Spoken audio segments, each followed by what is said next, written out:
So, have you ever wondered how investors really make money? Or have you wondered what it really means by investing in stocks? Or do you want my personal bank information? Wait, who wrote this crap? I am starting a complete new series on investing in stocks, and today we'll go through some of these questions. So let's start with the question on how investors really make money from the stock market. This is slightly different on how traders make money, which you may have previously seen, since investors really take a different outlook. They look at it from a long-term standpoint.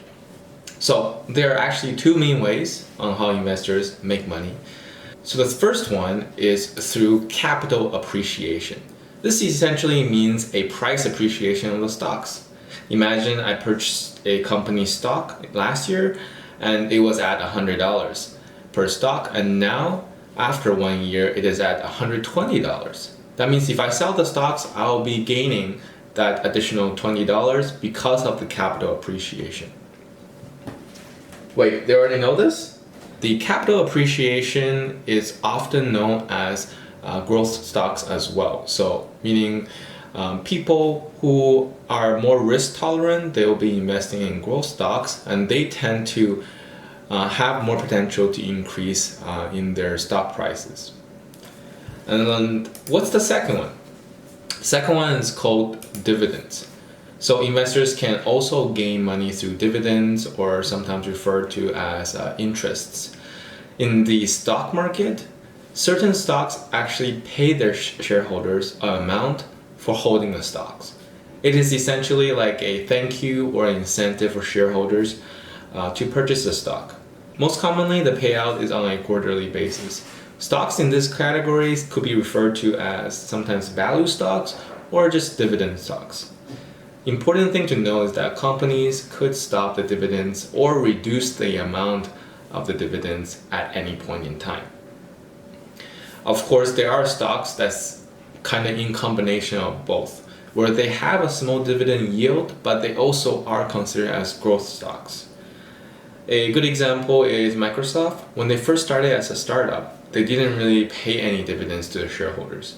As they started to mature, they started paying some dividends, and now they're a very well-established company that pays dividends, but still growing. Alright, now you have a gist of how investors make money. I'm sure you're very curious to understand what is investing and what is a stock. So we'll go through these today too. For investment, it is all about using time to your favor. Unlike trading, which means that you're buying and selling a stock on a very frequent basis, an investor takes time to understand what a company is, and they often hold the stock for a lifetime. There are important techniques that help investors succeed, which help to rebalance the portfolio over time, and through a longer period, it reduces the risk from volatility of the stock market, and investing really puts emphasis on the fundamentals of the company. Did you know that I am an owner of Google, Apple, JP Morgan's, and Tesla? Well, you can be an owner as well, if you own their stock, that is. And that's really the definition of a stock, which represents a portion of the company's assets and earnings. Sure, I may be a really small-time owner, but by owning their stocks, I have a claim on these assets. And as a small-time owner, we're not involved in the day-to-day operations or anything. But of course, we can sell these stocks at a later time for capital appreciation, like we mentioned. How do you get a stock is through a public traded exchanges. For example, New York Stock Exchange or NASDAQ.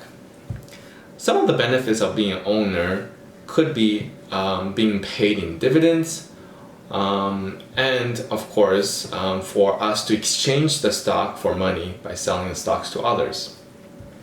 The most important aspect of investing in stocks is knowing that stocks is actually one of the most riskier asset classes. This means that if you invest in something like bonds, it is much safer because they are capital preserving. They tend to not change how much is being priced, but they pay you a certain amount on interest. In a sense, Stocks are more volatile because of the nature. However, they also have a higher growth, meaning that if you have more time on your hands, if you're on maybe younger at your early 20s or 30s, you probably want to have more on stocks because time is in your favor. In this case, stocks will give you a higher annualized return. Alright, I hope you enjoyed this video. We went through on some of the fundamental concepts of investing. And if you have any questions, please leave it in the comments. Otherwise, thank you for watching, and please remember to like and subscribe to the channel, and that would help me tremendously. Thank you.